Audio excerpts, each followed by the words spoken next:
Okay. You can do it one-handed. Yes. You're a pro. Yeah, come on Just now. put them right back. Okay. L'aisance de Kamala Harris en cuisine fait partie de son image publique depuis plusieurs années déjà. Et là, plus récemment, il y a toutes sortes de vidéos qui ressurgissent sur les réseaux sociaux, qui circulent. On la voit donner des conseils, cuisiner des recettes, des mets indiens notamment, là, comme vous voyez ici. Qu'est-ce que ça apporte à l'image d'une candidate à la présidence, des vidéos comme celle-là en pleine cuisine? Je vais en parler avec Martine et Louis ce matin. Bonjour, vous deux. Bonjour. Alors, Martine, bon, on la sent quoi? Plus humaine, plus accessible lorsqu'elle est derrière des fourneaux comme ça, Kamala Harris? Oui, je ne sais pas si c'est plus humaine. Je trouve qu'elle est assez humaine, mais certainement plus accessible, oui. Et je crois aussi que ça va chercher un public qui peut-être ne se sentait pas interpellé particulièrement par les politiques de Mme Harris ou par la politique tout court. Et c'est surtout que, comme elle est entrée tardivement dans la course, il y a plusieurs étapes qu'elle n'a pas pu encore faire. Par exemple, People Magazine, les magazines très mainstream. Alors, que c'est J'aurais mis plus l'accent justement sur son quotidien, et, sa oui, vie privée. Et qui fait partie normalement du cycle médiatique des candidats. Elle n'a pas eu le temps de le faire. Je crois aussi qu'on voit peut-être plus de ces vidéos pour montrer ce côté maternel. On le sait, elle a été très attaquée pour le fait qu'elle n'ait pas eu d'enfant naturellement, qu'elle se soit mariée très tard, à 50 ans. Alors ça, c'est peut-être une contrebalance, c'est-à-dire on a un portrait plus complet de la femme qu'elle est. Et c'est surtout que les électeurs ont dit... On sent qu'on ne la connaît pas assez, alors que ces vidéos refassent surface, c'est à son avantage. Ah oui, c'est ça. Ça renforce aussi, elle parle souvent de ces fameux soupers de famille du dimanche soir qui sont très importants pour elle en famille avec les deux enfants de son mari. Il n'y a rien qui est laissé au hasard quand même en Louis dans des vidéos comme celle-là. Kamala Harris, on ne la verrait pas cuisiner du caviar dans une cuisine immaculée. Là. Il y a toute une question de l'image aussi. Ça rejoint tout le monde, à peu près. Puis, je vous ai amené un exemple de ce qu'elle fait. Donc, je vais vous dire, c'est des pommes au bacon avec des pancakes, de la muscade. Donc, c'est pour papilles averties seulement. Mais quand même, c'est un repas assez accessible. Et je dois remercier ma conjointe Catherine qui nous a cuisiné ça ce matin. Donc, si ça vous tente, après l'émission. Combien de temps ça prend à faire environ? Pour elle, ça prend une vingtaine de minutes. OK. Et ça, c'est une recette de Kamala Harris. Oui, c'est une recette de Kamala Harris qui était sur son compte YouTube en 2019, donc quand elle a fait la courte série Cooking with Kamala. Donc, mais on en parle parce que ça rejoint tout le monde, la cuisine, mais ça peut aussi taper sur les nerfs hein, des gens qui parlent. Les gens, mettons, à table. Ouais. Okay? Il y a quelqu'un qui connaît le vin puis qui décide de vous en parler de toutes les régions. Vous ne connaissez pas ça. Ça peut. Mais c'est pas ça.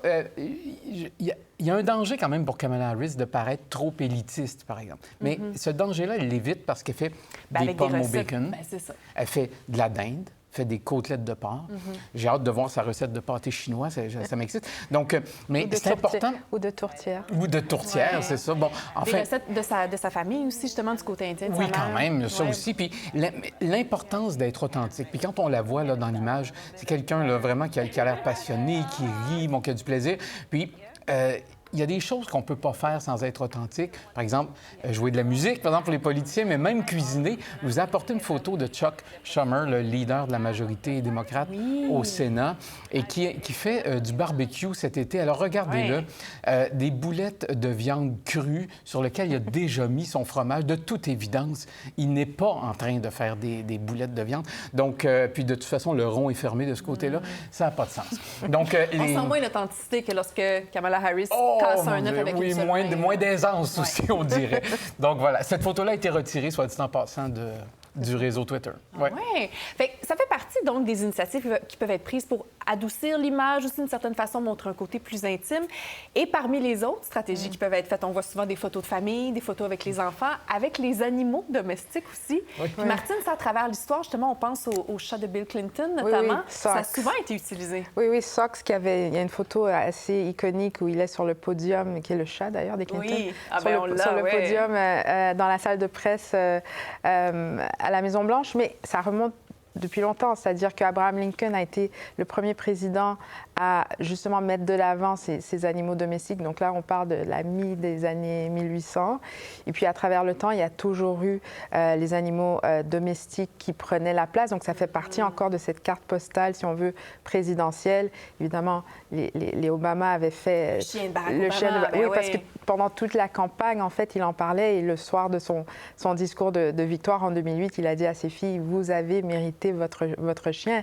Tellement que... Un chien qui semblait être devenu son bon ami à lui Oui, aussi, hein, par contre. et pour vous dire, il y avait une stratégie très particulière pour l'arrivée de Beau Obama à la Maison-Blanche, c'est-à-dire que l'exclusivité avait été promise au Washington Post. Et puis finalement, c'est un site web qui se spécialise dans les animaux, qui a eu le scoop. des animaux. Oui, qui a eu le scoop et ça avait fait tout un scandale à Washington. Alors, c'est pour vous montrer. Alors, ce genre de... On parle d'animaux, mais c'est aussi Bill Clinton, par exemple, dans les années 90, qui a été joué du saxophone à une émission de fin de soirée. Donc, ces éléments-là, c'est vraiment pour faire connaître le ou la candidate de manière plus personnelle et d'aller chercher ceux qui, autrement, ne seraient peut-être pas intéressés par la chose politique. Ouais. Un autre élément, peut-être de la personnalité de Kamala Harris encore, qui est ressorti cette semaine, c'est sur la question des armes à feu. Elle en avait parlé lors du débat. Et là, c'est revenu lors de sa rencontre avec Oprah. On en a un court extrait. I'm a gun owner. Tim Walz is a gun. I did not know that. If somebody breaks in my house, they're getting shot. Yes, I hear that. I hear that. Probably should not have said that. But My staff will deal with that later. Kamala Harris, donc, qui est allée de cette déclaration, oui, elle a une arme à feu et en laissant entendre clairement que l'arme pourrait être utilisée si quelqu'un s'introduit chez elle. Elle a semblé le regretter tout de suite après, Louis. Je ne sais pas si elle regrettait Est-ce que c'est de la vraiment. comédie? Je pense un peu parce que... Mais c'est un drôle de moment parce qu'on vient de voir une victime d'une fusillade qui témoigne. Donc, oui, c'était très émouvant. Puis là, on dit, elle dit, moi, j'ai des armes à feu, puis je vais tirer sur quelqu'un s'il rentre chez nous. Puis je me dis, bon, c'est pas nouveau non plus. Elle l'avait dit à la campagne présidentielle de 2019 qu'elle avait des armes à feu. Elle a même avoué avoir une arme de poing, donc un pistolet, qui est bien sûr verrouillé. Mais c'est quand même... Et je pense que ce genre de déclaration-là, c'est la campagne démocrate qui veut empêcher qu'on la définisse comme une extrémiste. Parce que depuis le début, on cherche à définir Kamala Harris. On a eu de la difficulté. La fine Kamala, la Kamala qui rit, Kamala... Bon. Et là... on essaie de la définir en disant, elle veut enlever le financement de la police. Elle veut confisquer vos armes à feu. Donc, elle veut ouvrir les frontières. Elle veut mettre fin à l'extraction de pétrole. Tout ça, c'est pas vrai. Donc, mais quand même, il faut pour les démocrates la recentrer. Donc, cette déclaration-là, c'est pas surprenant qu'elle parle des armes à feu. D'ailleurs, Tim Walz et elle en parlent presque à chaque intervention publique. Donc, ça, l'avortement, différentes questions. Mais je pense qu'on veut aussi, dans la campagne démocrate, pas juste la définir, elle, mais aller chercher des républicains modérés. Parce que ça existe, ça. C'est vraiment une cible totale de la campagne démocrate. Les républicains modérés, ils ont même créé Republicans for Harris. Donc, Mais oui, en fait, ce qui est intéressant avec cette déclaration, c'est qu'il faut se rappeler qu'un tiers des Américains sont propriétaires d'armes à feu. Alors ça, c'est une chose. Je crois que c'est 32 ou 33 plusieurs, même.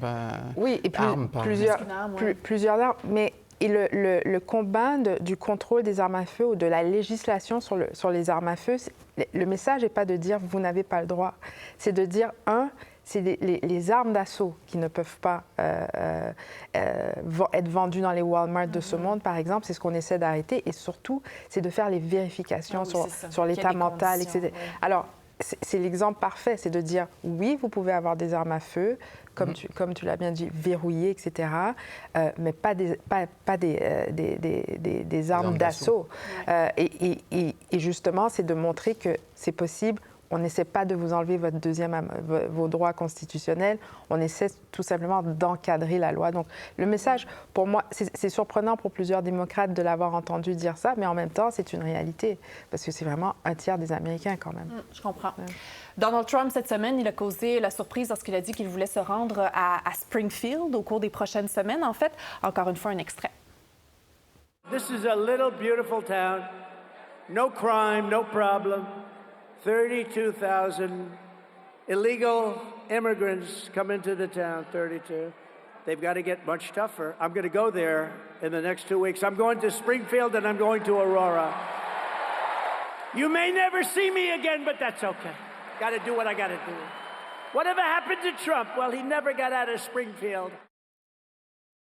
Le maire de Springfield, d'ailleurs, qui lui demande de ne pas y aller. La communauté haïtienne là-bas a subi énormément de répercussions à la suite de ses propos mensongers concernant les animaux domestiques. Mais Martine, il y a une équipe, justement, une équipe de basket qui a tenu à se distancer de ces propos-là de Donald Trump. C'est intéressant parce que c'est l'équipe de Miami, le Miami Heat, l'équipe de la Ligue nationale de basketball, qui est sortie pour dire la communauté haïtienne mérite mieux que ça. Évidemment, Miami, c'est pas anodin. C'est la ville où il y a le plus grand nombre de membres de la diaspora haïtienne au monde. Et le message était assez clair, disant nous avons des employés d'origine haïtienne, nous avons des fans d'origine haïtienne. C'est inacceptable. Et puis, c'était intéressant parce que ce message est sorti avant la sortie de Mme Harris, qui n'avait pas commenté à date, non pas les propos de M. Trump, mais plutôt les conséquences des propos de M. Trump, parce que c'est ce qui est grave. Il faudra voir ce qui est intéressant avec ce message du Miami Heat, c'est que la saison commence officiellement en octobre, donc avant la campagne électorale, c'est de voir, avant les élections, pardon, et c'est de voir est-ce que d'autres équipes prendront position, parce qu'à date, les ligues et les équipes ne disent pas pour qui voter. Ils disent seulement « enregistrez-vous, allez voter ». Et cette histoire de chat à Springfield qui est absolument ridicule, et je le rappelle, la dame qui a commencé la rumeur le regrette et elle avoue que tout ça était faux. Et il y a eu un ruissellement absolument incroyable. Et c'est de voir est-ce que les marques vont se positionner, est-ce que les équipes vont se positionner. Je pense que certainement qu'après ce message du Miami Heat, il y a plusieurs équipes qui se sont dit, mais nous aussi, on a des employés haïtiens et on a des consommateurs haïtiens. Qu'est-ce qu'on fait, qu'est-ce qu'on ne fait pas? Donc, je pense qu'il faudra suivre dans les prochains jours, les prochaines semaines, s'il y aura d'autres prises de position publiques d'entreprises et d'équipes. En fait, c'est Trump qui va créer ça, parce que là... Au gré de ses déclarations. Je me demandais pourquoi pas plus de marques s'étaient dissociées de ces propos-là. Puis après ça, je me suis rendu compte, même J.D. Vance, le candidat républicain à la vice-présidence, il dit c'est faux, c'est tout faux. Donc, je sais que c'est faux. Donc, on se dissocie de quoi quand la personne qui l'affirme dit que c'est faux? Donc, c'est pour ça qu'il n'y a pas tant de marques qui se sont dissociées. Mais est-ce que ça pourrait quand même avoir une importance pour la communauté? Oui, parce que là, il y a des troubles qui peuvent arriver. Il y a déjà des commentateurs américains qui disent quel impact dans les élections en Floride. Oui, c'est ça, c'est la Floride, bien sûr. Donc, et là, il y a... là, je pense que là, on pourrait avoir des marques qui se positionnent quand on va voir... dans les dernières semaines avant le scrutin. Oui, puis quand on va voir le cours des événements pour la suite, parce qu'on entretient le feu sous cette histoire-là du côté des républicains, puis à un moment donné, il va avoir des conséquences à ça. Mais pour le moment, c'est difficile de se dissocier de quelque chose dont la personne qui le dit c'est pas vrai. Le dément elle-même. Oui, c'est ça. Oui, parce que, évidemment, la Floride demeure un État toujours très contestable dans la mesure où Barack Obama avait gagné en 2008 et en 2012, mais depuis c'est républicain, mais de manière assez proche, si on veut.